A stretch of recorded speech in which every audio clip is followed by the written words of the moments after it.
Omaha Beach, June 6, 1944. 7:10 in the morning. You are the only man on this stretch of sand, running toward the wounded instead of away from the guns. And you are unarmed. No rifle, a canvas bag, a red cross on your helmet that is supposed to protect you, and a beach full of men screaming your name. The Germans are aiming at the Red Cross specifically. Today, you will live D-Day as the one man on the beach whose job is not to kill anyone. It is to save whoever he can reach, for as long as he can stay alive doing it. You will run out of morphine. You will run out of bandages. You will not run out of men who need both.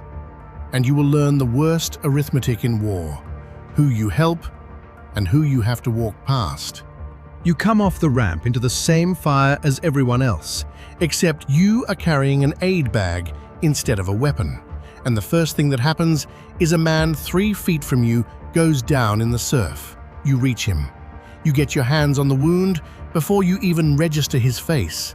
And it is not a wound you can fix. He grips your sleeve. He is asking you to do something no bag on earth contains. And behind him, up the sand, another man is already calling, "Medic!" and another. And you have to make the first decision of the day. You cannot stay with this one, because staying with the ones you cannot save costs the ones you can. You leave your hand on him 1 second longer than you should. Then you go. You are a U.S. Army combat medic, attached to an infantry company, landing in the first hours at Omaha. You carry no rifle. By the rules of war, medics are non-combatants, marked with red crosses, so both sides leave them alone. On this beach, that protection is a fiction. The German gunners have worked out that shooting the medic kills far more than one man, because every soldier he would have saved bleeds out instead. So the red cross on your helmet, the one meant to keep you safe, is a target. You are 19, trained for a few months in first aid and litter carries, and in the next 12 hours, you will do things surgeons train a decade for. In the open, under fire, with your hands. The waterline is where the worst of it is. Men hit coming off the ramps, men drowning in the rising tide because they cannot move. Men who made it out of the water only to be hit on the sand. You work on your knees because standing gets you shot. You learn the triage of the beach in the first 20 minutes. The ones screaming are breathing, so you go to the quiet ones first. You pack wounds with your fingers. You tie tourniquets from equipment straps when the supplies run low.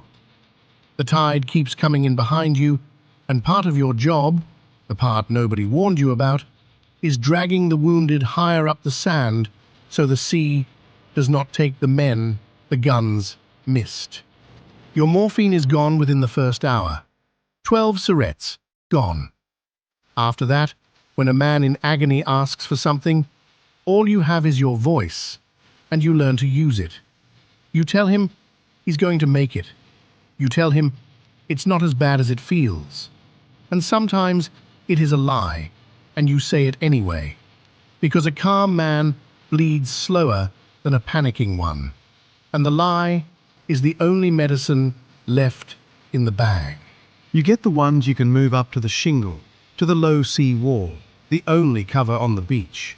It becomes your aid station, a stretch of pebbles behind a wall of sand, filling with wounded faster than you can work. There is no doctor, there is no stretcher bearer, there is you, and one other medic from a different company who found the same wall. And between you, a growing line of men. And you go down the line, making the calculation you will make for the rest of your life. This one now, this one can wait. This one is beyond the bag. You mark the ones you've treated. You move to the next. Somewhere in it, you stop feeling your own hands. A man named Cole from your company is one of them. You trained with him. You know his wife's name. You played cards with him on the ship 2 nights ago. He has a wound in the gut, the bad kind, the slow kind. You do what you can, which is not enough. and you both know it. And he knows you have to move on to men you can actually save. He tells you to go.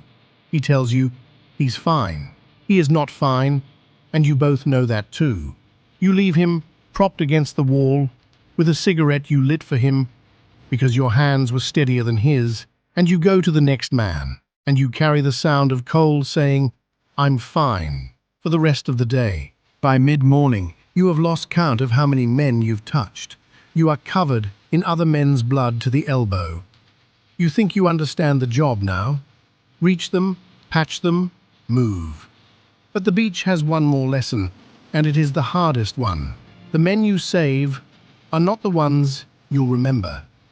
It's the one you couldn't get to in time, 30 feet away, calling your name while your hands were already full. It happens in the middle of the morning. 2 men down at once, in opposite directions.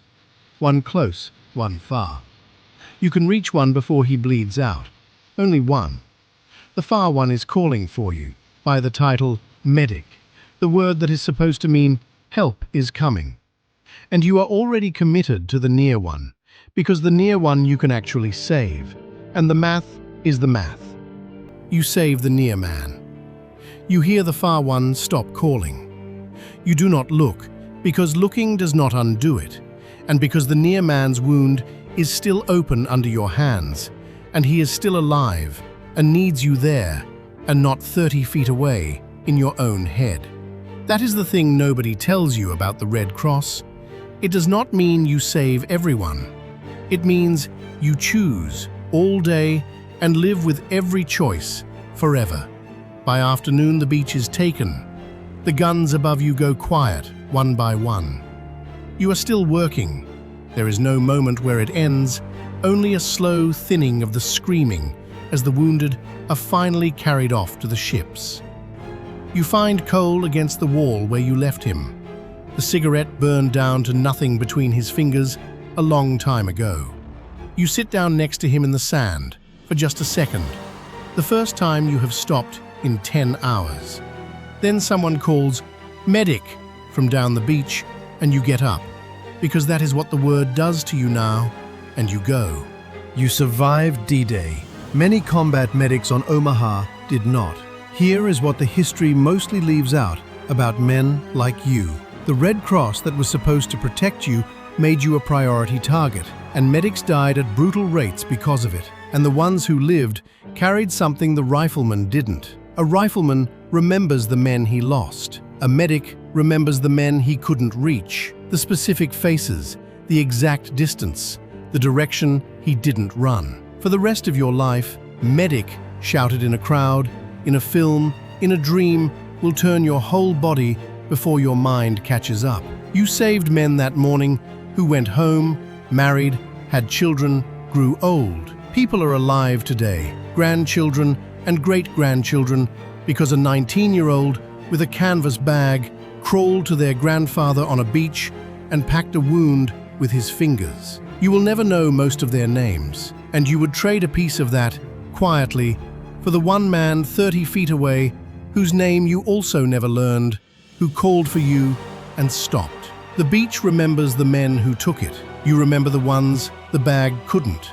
You spent the morning trying to save the men coming off the boats. If you want to see the same beach through the eyes of one of them, a rifleman in the first wave, from the moment the ramp dropped, that video is already on this channel.